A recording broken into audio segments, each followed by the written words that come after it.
Hola, ¿qué tal? Muy buenos días. El día de hoy vamos a dar comienzo a los temas de preparación para el ENARM. Decidí comenzar con el tema de pediatría y posteriormente vamos a pasar con el de cardiología. Estos temas van a ser un poquito largos y depende cuánto dure el video, vamos a ver si lo dividimos o lo dejamos en uno solo. Me presento, yo soy la doctora Berta Elsa Hernández Arriaga.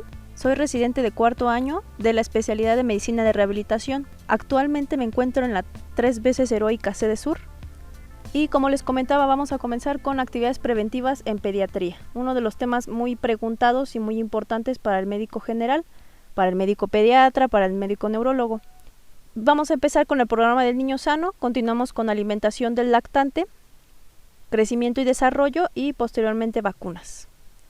Voy con unas preguntas para que ustedes vayan calentando motores y me vayan diciendo cuáles son las respuestas. Déjenla en la mente porque ahorita únicamente voy a comentar la pregunta, posibles respuestas y posteriormente después del tema ya voy a dar la respuesta para que si quieren ir anotando no hay ningún problema.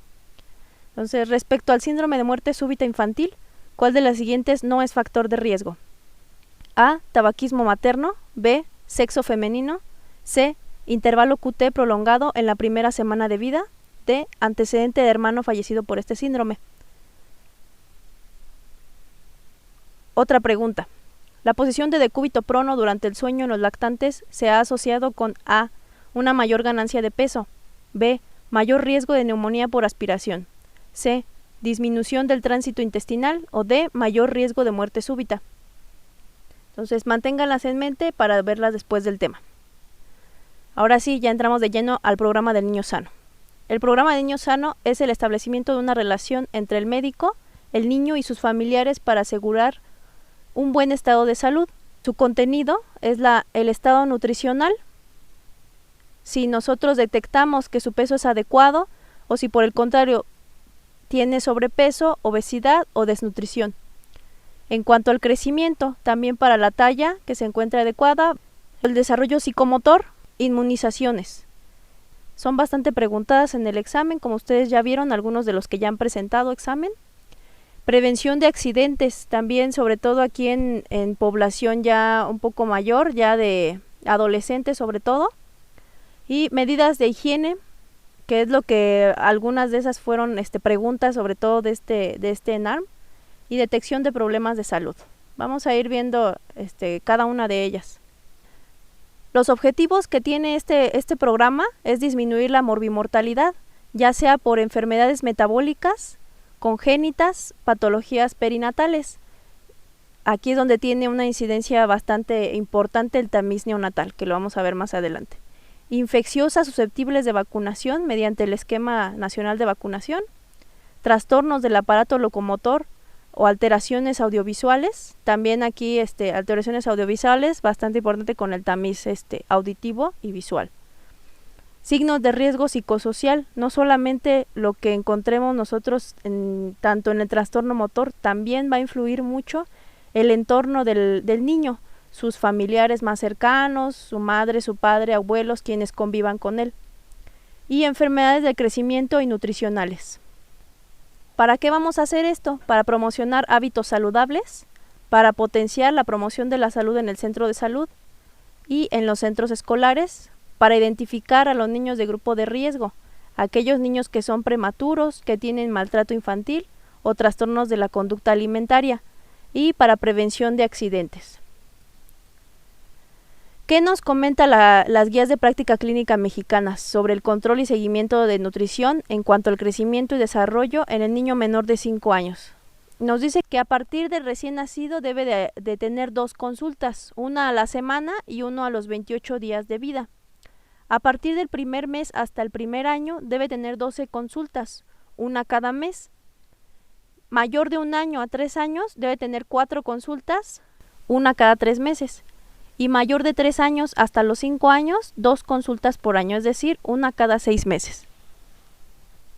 Bueno, vamos a valorar el recién nacido entonces. Comenzamos con la anamnesis, la apertura de la historia, los antecedentes personales perinatales, cuidados generales, en cuanto a la alimentación, sobre todo el tipo de lactancia que lleva el niño.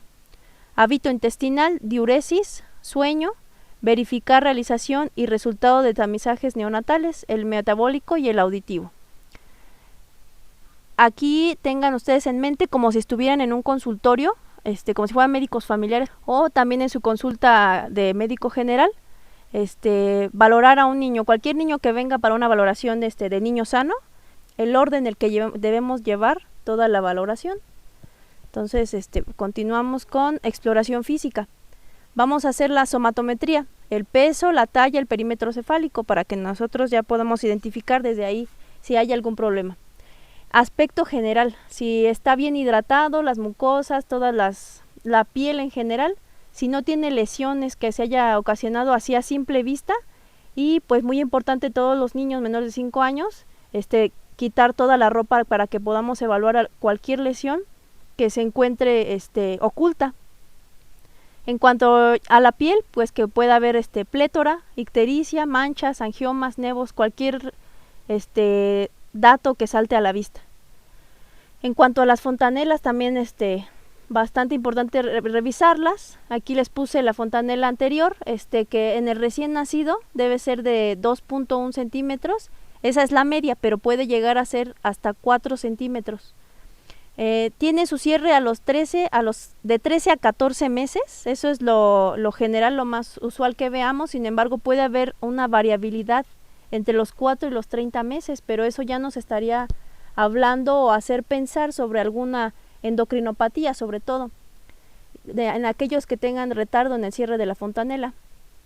Y la fontanela posterior, que en el recién nacido la vamos a encontrar de 0.5 a 0.7 centímetros y va a cerrar alrededor de los 2 a los 3 meses de vida.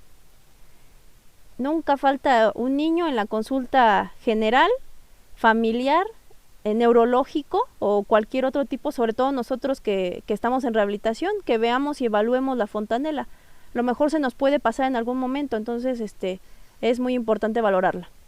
Los ojos, el reflejo rojo y estrabismo, que podría saltar también mucho a la vista. Los pabellones auriculares y la exploración sensorial, sobre todo visión y audición. Esto que les pongo aquí es parte de la valoración que realizamos en rehabilitación, es lo que nos corresponde a nosotros, los potenciales evocados auditivos de tallo cerebral y potenciales evocados visuales.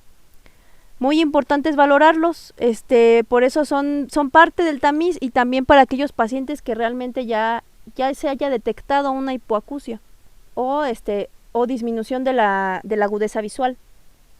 La boca, valorar integridad del labio y paladar, cardiopulmonar, tono, soplos, palpación de pulsos periféricos. Abdomen, en cuanto a ombligo, que no tenga hernias, que no tenga diástasis de rectos. Genitales, cribado de criptorquidia en el varón y presencia de sinequias vulvares en la mujer. En cuanto a lo neurológico, pues tono y reflejos. En cuanto a locomotor, todo lo óseo, sobre todo clavículas, aquellos pacientes en la primera visita que tengamos, si llegan a tener un parto prolongado, evaluar si no tiene alguna lesión o fractura en la clavícula. En la columna también, sobre todo si no hay mielomeningocele o meningocele, todo lo que se pueda evaluar de manera externa.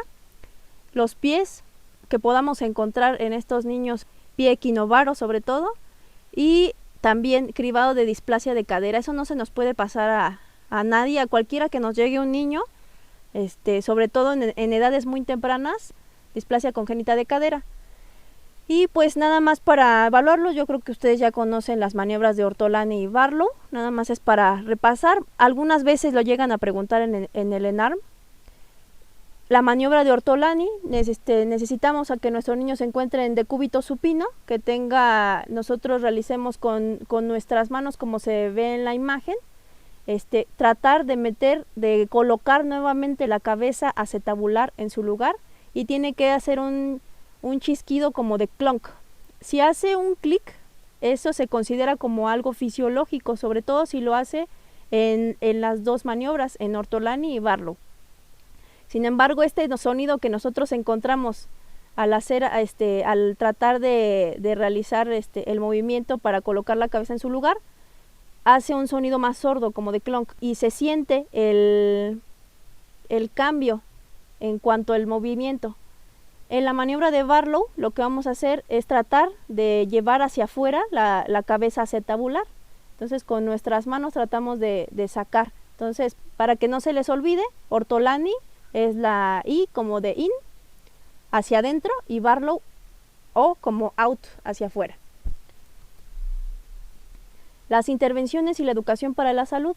Estas van a ser sobre todo las prevenciones de accidentes a toda edad. En cuanto a los lactantes, la postura, la cuna, la temperatura del baño, la prevención de muerte súbita, la postura que llegan a tener por si tuvieran algún vómito, y prevenir muerte súbita, la temperatura del baño, obviamente para evitar quemaduras, cribado de metabolopatías, el tamiz neonatal, la prevención de raquitismo, que nos dice la guía de práctica clínica que se recomienda una dosis de vitamina D3 de 400 unidades al día. La educación sobre la lactancia materna y la lactación exitosa. Antes de que nuestros niños empiecen con la lactación, porque no falta el familiar que empiece con los chismes o cualquier información incorrecta, debemos de informarle nosotros a la madre cuál debe ser la lactación exitosa. Más adelante lo vamos a ver, pero inclusive antes de que comiencen, siempre darle información a la madre o al familiar. Verificar inmunizaciones. En cuanto a la prevención de muerte súbita, ¿cuáles van a ser las medidas que nosotros podemos tomar para evitarla? Debemos evitar la exposición de humo de tabaco. Eso es el principal factor de riesgo para que el niño pueda tener muerte súbita o muerte de cuna, también llamada. Su postura debe estar en decúbito supino, nunca dormir de decúbito lateral ni decúbito prono. El colchón debe ser plano y firme, y evitar uso de juguetes en la cuna, el abrigo en exceso y las almohadas. Muchas veces eso puede llegar a obstruir la vía aérea. Evitar el sobrecalentamiento del entorno. Lo ideal es que se encuentre alrededor de 20 grados centígrados. No compartir la cama con otras personas. Muchos tienen la costumbre de dormirse con los niños desde edades muy pequeñas a edades más grandes. Sin embargo, eso es muy perjudicial a edades pequeñas por el riesgo de aplastar o de obstruir la vía aérea. Sin embargo, sí está indicado que estén en la habitación, por lo menos en edades tempranas, que se duerman en la misma habitación, pero en una cuna separada. Esta es una infografía que muestra el gobierno de México sobre la prevención que debemos de tener para la muerte de cuna o muerte súbita del lactante. Las indicaciones son similares a las que ya hemos visto. Debe dormir siempre el niño boca arriba. Por lo regular, los niños en edades tempranas casi no se mueven. Entonces, en la misma posición donde uno los coloca, tienden a cambiar muy poco la posición. Los bebés deben dormir en su propia cuna, ya habíamos comentado eso, mantener descubierta la cabeza, deben dormir sobre una superficie firme. Debemos evitar almohadas, juguetes y peluches dentro de su cuna, evitar joyas, cordones o cadenas en el cuello de los bebés. También vigilar que no queden espacios entre el colchón y la cuna, que se pueda caer ahí en ese espacio. Y lactancia materna exclusiva hasta los 6 meses. Ese lo comentan por el reflujo gastroesofágico que puede generar cualquier otra alimento o bebida que le demos al lactante. Y acudir al control del niño sano. El tamiz neonatal, si ven aquí, está basado en la norma oficial mexicana 34 para la prevención y control de los defectos del nacimiento.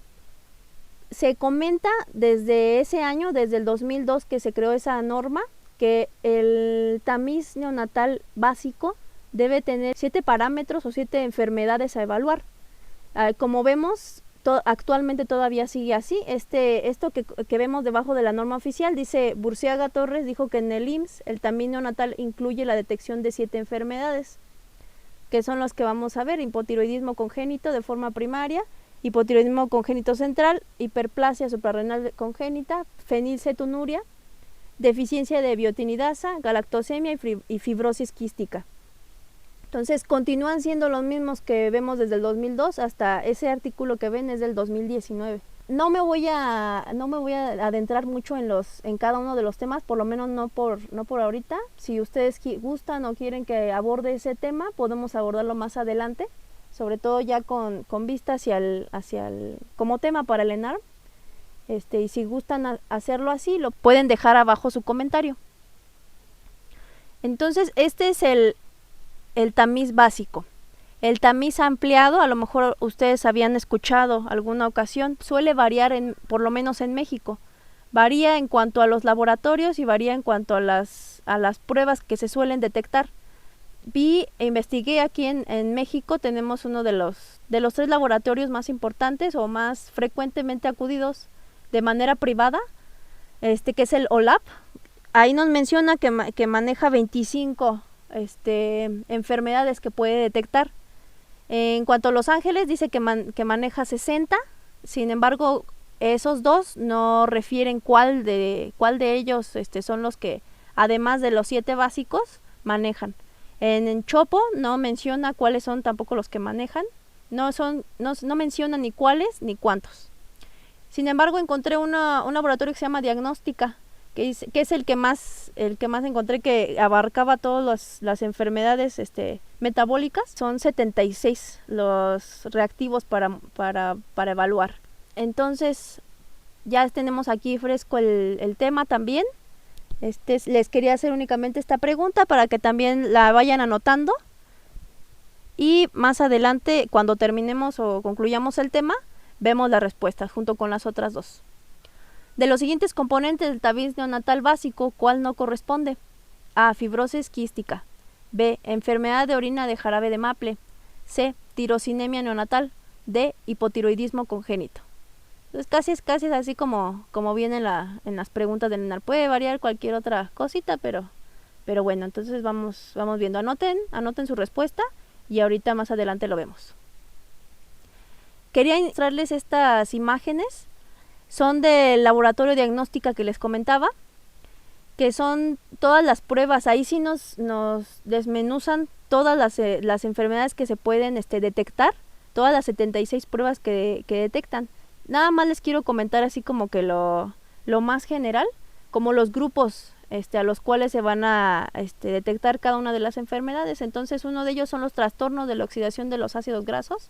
Ya ustedes con más tiempo pueden ir viendo cada una que se desglosan. También trastornos de los ácidos orgánicos, acidemia isovalérica, acidemias metilmalónicas, acidemia propiónica, trastornos de aminoácidos, aciduria organino-succínica o deficiencia de asaliasa. Enfermedad de jarabe de maple, que esa ya la habíamos visto, fenilcetonuria, tirosinemia. También enfermedades por almacenamiento lisosomal y otros perfiles hormonales. Deficiencia de biotinidasa, hiperplasia suprarrenal congénita, galactosemia, enfermedad de células falciformes y otras hemoglobinopatías. Eso, entonces, si ven, es bastante amplio todas las enfermedades que nosotros podemos evaluar e incidir en nuestro paciente casi recién nacido, en el que se va a realizar el tamiz metabólico. Si ven ustedes, una de las enfermedades que tiene más incidencia, una de las endocrinopatías más frecuentes, yo creo que ya la conocen, que es el hipotiroidismo, que es uno de los componentes que evalúa el tamiz neonatal. Es en el que nosotros podemos tener mayor incidencia, ya que aparte de que es el más frecuente, tiene un buen pronóstico si es tratado a tiempo. Si no se trata a tiempo, aparte de todo lo evidente que nosotros podemos notar, pues va a ser el déficit cognitivo. Mal pronóstico para nuestros pacientes si no son tratados de manera oportuna y adecuada. En cuanto a los niños de 1 mes a 2 años, vemos nuevamente la anamnesis, reiterando lo que vimos previamente: evolución desde la última visita, adaptación familiar, incorporación de la madre al trabajo. Muchas de las madres que ya fueron, ya tuvieron su periodo de incapacidad, tienen que retornar al trabajo, y algunas de las veces dejan a su hijo en guardería o ya con algún otro familiar. También enfermedades o hospitalizaciones que hayan tenido en ese periodo de tiempo. Evaluación del riesgo social.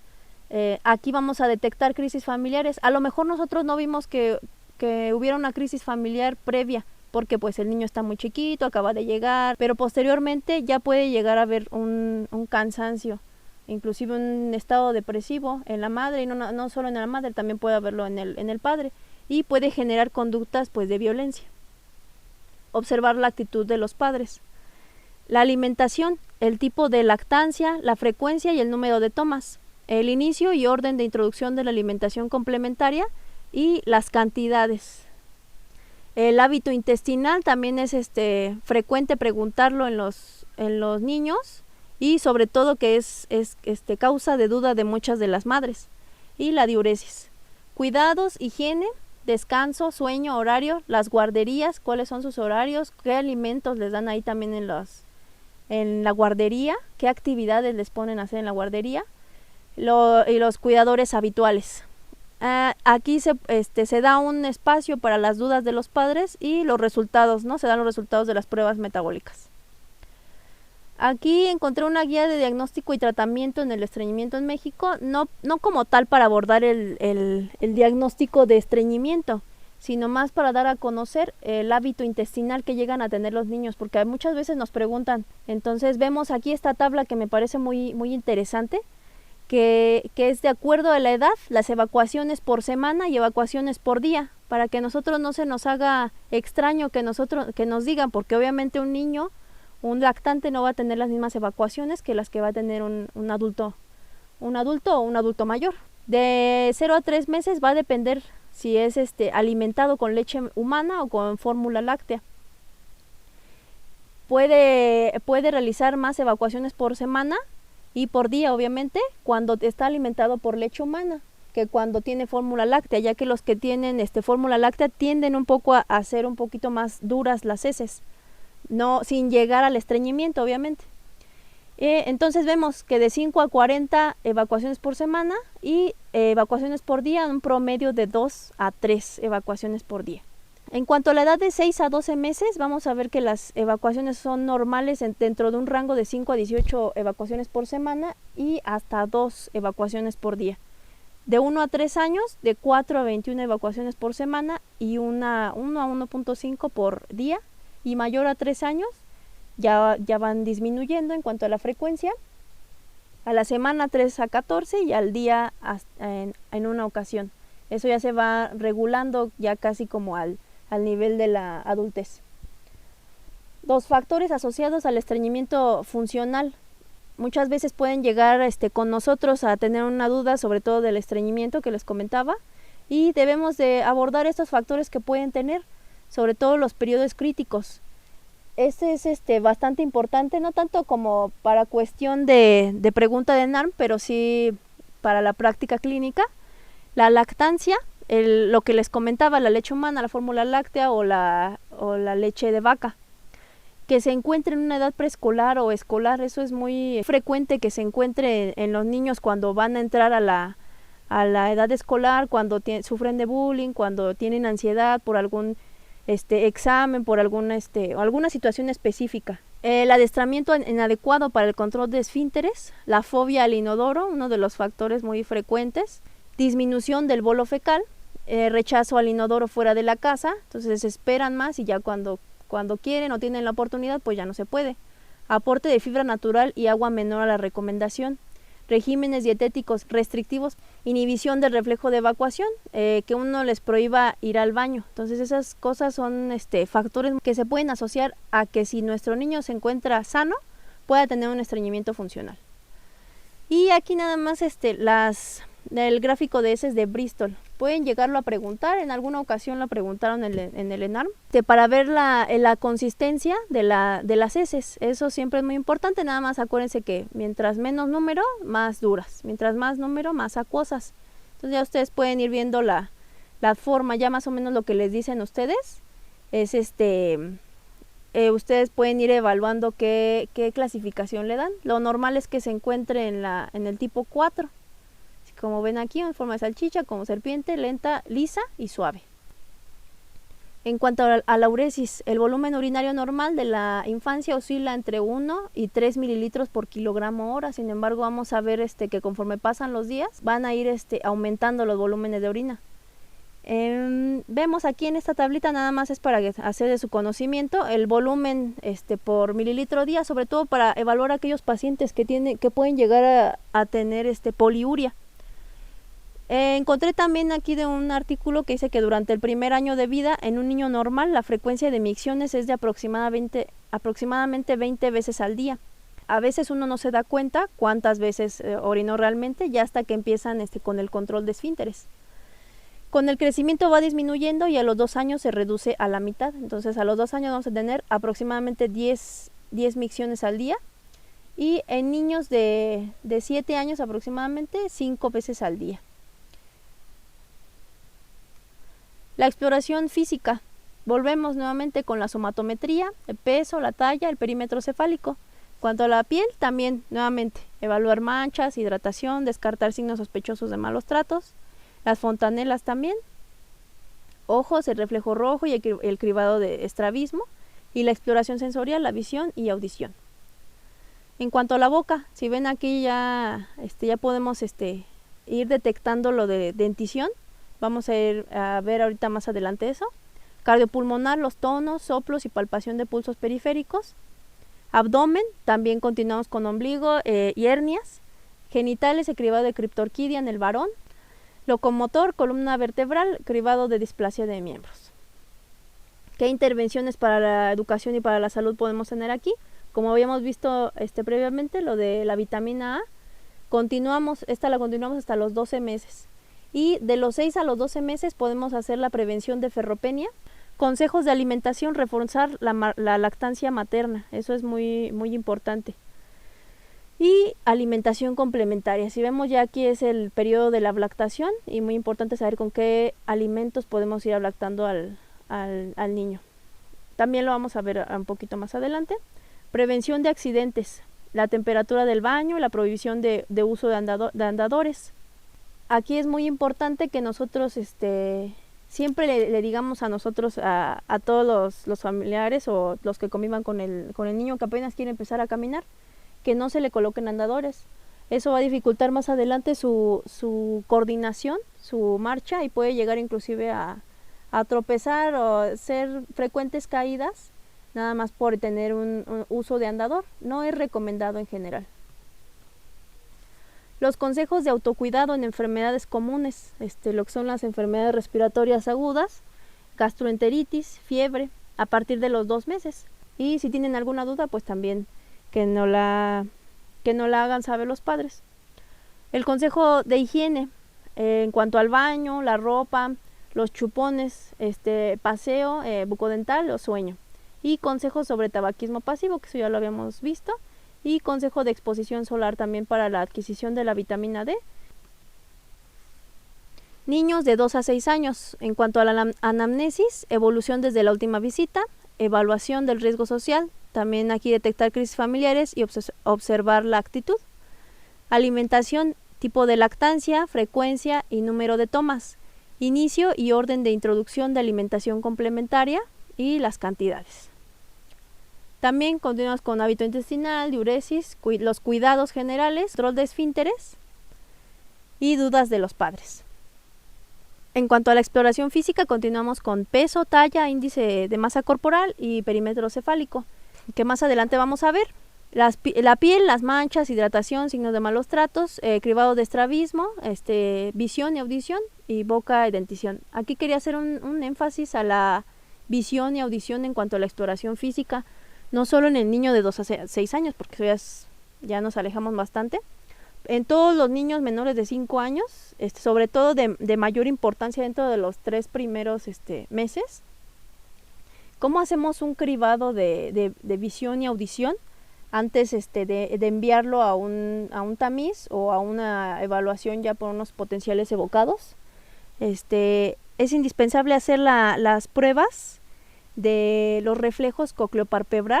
La prueba cocleopalpebral es cuando nosotros damos un aplauso fuerte a una distancia de 10 centímetros, de 10 a 30 centímetros distal del oído, evaluamos bilateral, y tiene que cerrar los ojitos. Cada que nosotros aplaudimos, cierra los ojitos. Por eso es cócleo, de la cóclea palpebral.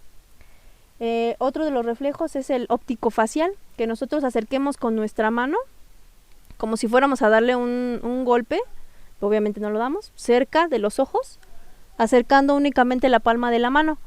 Ellos deben de cerrar los ojos por propio reflejo. y el reflejo glabelar.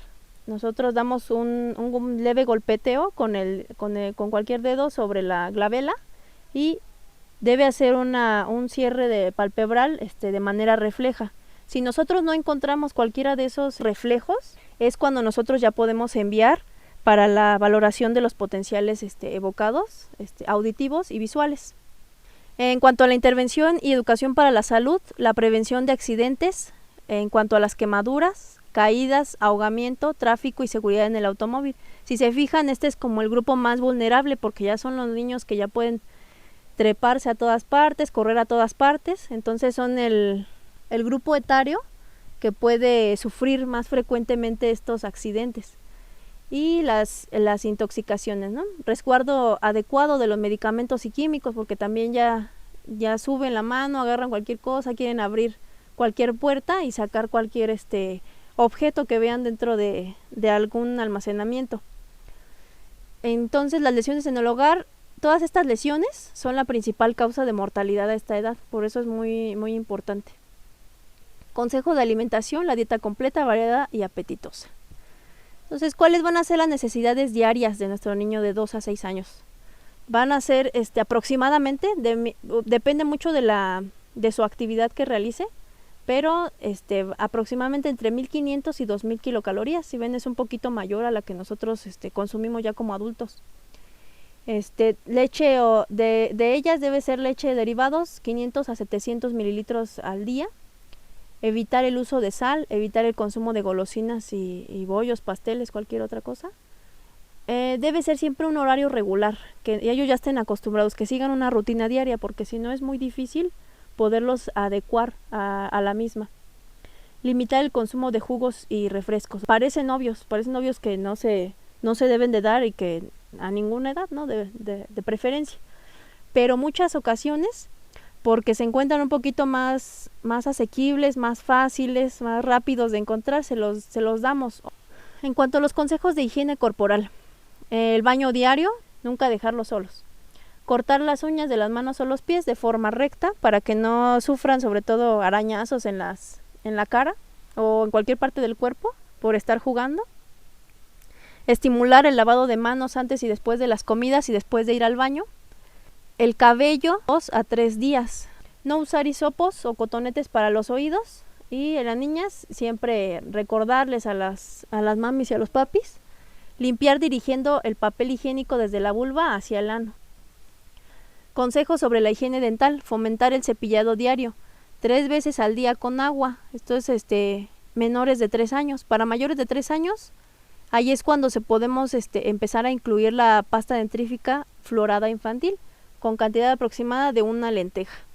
Y los consejos sobre higiene postural: no sentarse en posición de sastre ni encima de las piernas, como en W sobre todo.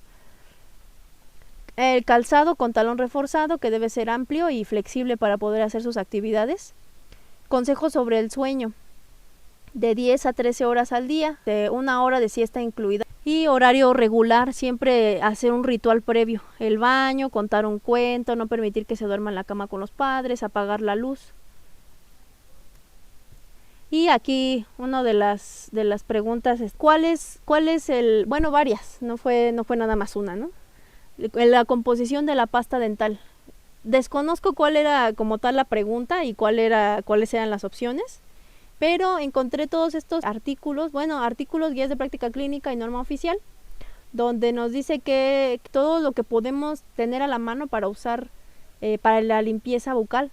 Entonces vemos en la norma oficial 13 del 2015 para la prevención y control de enfermedades bucales, que las pastas dentales que contengan de 0.55% a 1.5, que equivale a 551 a 1500 partes por millón de fluoruro total, deben ser utilizadas por personas mayores de 6 años.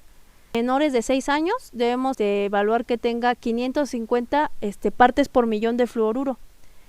¿Esto qué quiere decir? A lo mejor si lo vuelven a preguntar en otro examen, a lo mejor ya no vienen porcentajes, ya vienen partes por millón.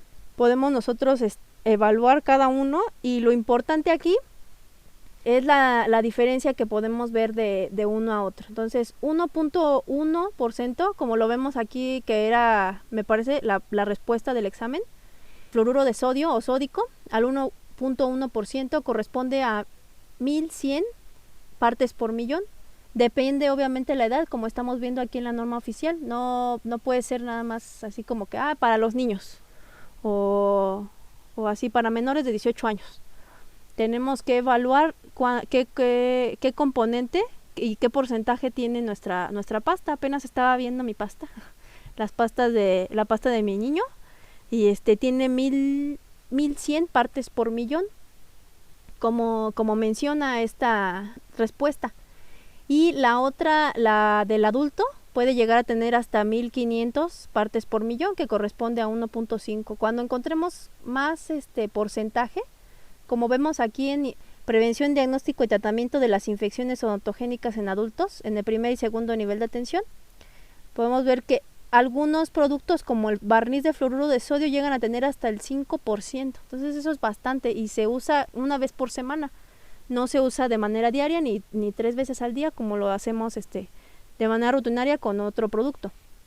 Aquí también vemos esto que corresponde a la respuesta con lo que menciona la guía de práctica clínica. Y vi esta otra pregunta que decía que el enjuague bucal para embarazadas, ¿cuál se debe utilizar? La clorhexidina al 0.12%. Como tal no encontré un porcentaje, pero sí encontré de que se recomienda el uso de clorhexidina por acción antibacteriana. La sustantividad, que es la propiedad de este agente para ser retenido en la cavidad bucal para luego ser liberado por un periodo largo, incrementa su efecto antimicrobiano. Entonces, como tal es el más usado, nada más para hacer de nuestro conocimiento y que se les quede por si alguna vez lo vuelven a preguntar. Consejos sobre la actividad física. Este es otro de los factores que son muy olvidados por nosotros los médicos. El balance de la actividad física con la alimentación, ya que esto, si no se mantiene de manera adecuada o equilibrada, podemos caer en cuanto a sobrepeso, obesidad o inclusive un poco de desnutrición. Preescolares, ¿qué es lo importante en ellos? Los juegos no organizados, de preferencia en superficies planas y caminatas a distancias tolerables. Entonces aquí lo ideal es juntarlo con bueno, ahorita no se puede, pero en cualquier momento que ya se pueda, juntarlo con primitos, con amigos o inclusive en la guardería, que ellos solitos creen sus propias reglas y estén realizando la actividad física. Si uno puede salir con ellos y no hay tanto riesgo al salir, de las caminatas hasta que sean tolerables. A los 4 a 6 años, el juego libre con énfasis en la diversión, la interacción social y la exploración y experimentación. Recordemos que de 4 a 6 años pues ya son los niños que quieren andar de aquí para allá, trepados en todas partes. Entonces por eso se da el énfasis en la diversión, en la exploración y experimentación. Reducir el transporte sedentario, que no lo estemos llevando siempre nada más por comodidad, en la carriola o en el carro. Limitar el tiempo de la televisión o videojuegos a menos de 2 horas. Aquí vamos ya otra vez con las preguntas. ¿Cuál de los siguientes no es un factor de riesgo? Tabaquismo materno, sexo femenino, intervalo QT prolongado en la primera semana de vida, antecedente de hermano fallecido por este síndrome. Vamos a ir descartando lo más que se pueda, como si se hicieran un examen normal. Entonces vimos tabaquismo materno. Ese, si recuerdan, si lo vimos, no decía materno, pero sí decía tabaquismo. Entonces cualquiera de los dos que fume, madre o padre, es un factor de riesgo. Entonces esa la podemos quitar porque sí es un factor de riesgo. Sexo femenino y intervalo QT prolongado en la primera semana de vida. Poco probable que se realice un electrocardiograma en un niño sano. Entonces si estamos viendo esto, es probable que estemos buscando alguna cardiopatía porque encontramos algún soplo o alguna cardiopatía cianógena, no cianógena. Pues esto es como de llamar la atención. A lo mejor eso tampoco lo vimos en la literatura, pero así viene este tema en el CTO de México y podría quedar como entre que sí y que no, solamente porque no lo vimos. Antecedente de hermano fallecido por este síndrome. Quedaron así como que entre sexo femenino y intervalo QT, pero ya vimos que intervalo QT, si está prolongado es porque pues ya estamos buscando algo ahí ya cardiológico, alguna cardiopatía. Entonces sexo femenino es la que viene como correcta en CTO. Así vienen luego las preguntas. A lo mejor uno está así, ay sí, me memorizo todos los factores de riesgo para cualquier enfermedad y a la mera hora nada que ver de lo que uno pensó. Entonces es muy importante que en las preguntas que vengan tengamos como razonamiento que no nos vamos a saber todo, pero sí podemos ir descartando cada una de ellas. Normalmente en algunas preguntas quedan siempre dos por pensarle si es una o la otra. La posición de decúbito prono durante el sueño en los lactantes se ha asociado con A, una mayor ganancia de peso, mayor riesgo de neumonía por aspiración, disminución de tránsito intestinal y mayor riesgo de muerte súbita. ¿Cuál es la posición ideal que debe tener el niño siempre al dormir? De decúbito supino. A lo mejor sí podría tener una aspiración o por el reflujo o algo, pero no nos están diciendo nada, como que nada más, nos están diciendo así casi lo más frecuente, ¿no? Entonces, mayor riesgo de muerte súbita. Y de los siguientes componentes del tamiz neonatal básico, ¿cuál no corresponde? Ya vimos cuáles eran los siete padecimientos o enfermedades que cubre el tamiz metabólico básico: fibrosis quística, enfermedad de la orina de jarabe de Maple, tirosinemia neonatal, hipotiroidismo congénito. Esta nada más es para que se les vuelva a engranar un poquito mejor en la memoria. Ahora lo vemos ya aplicado en los casos. Entonces vemos que fibrosis quística, a lo mejor ustedes no han tenido mucho contacto con el tamiz neonatal, pero se ve bastante en el servicio de rehabilitación. Entonces nosotros vemos mucho paciente con hipotiroidismo congénito. En el servicio de rehabilitación pulmonar podemos ver también pacientes con fibrosis quística. Y en lo personal no he visto pacientes con enfermedad de orina de jarabe de Maple ni tirosinemia neonatal, pero pues vamos a ir viendo con la experiencia también que esas son enfermedades que se pueden detectar por el tamiz neonatal básico: fibrosis quística, hipotiroidismo congénito, ¿no? Inclusive ya les había comentado que era la primera endocrinopatía. Queda aquí enfermedad de orina de jarabe de Maple. Si nosotros volvemos a repasar lo que son todas estas enfermedades, vemos que esa sí está incluida, y entonces nos queda tirosinemia neonatal, que fue una de las que les comenté, que era parte de las que incluye el tamiz neonatal ampliado del laboratorio diagnóstica. Volvemos a ver aquí, entonces aquí está enfermedad de orina de jarabe de Maple, fibrosis quística, hipotiroidismo congénito, y todas las otras mencionadas.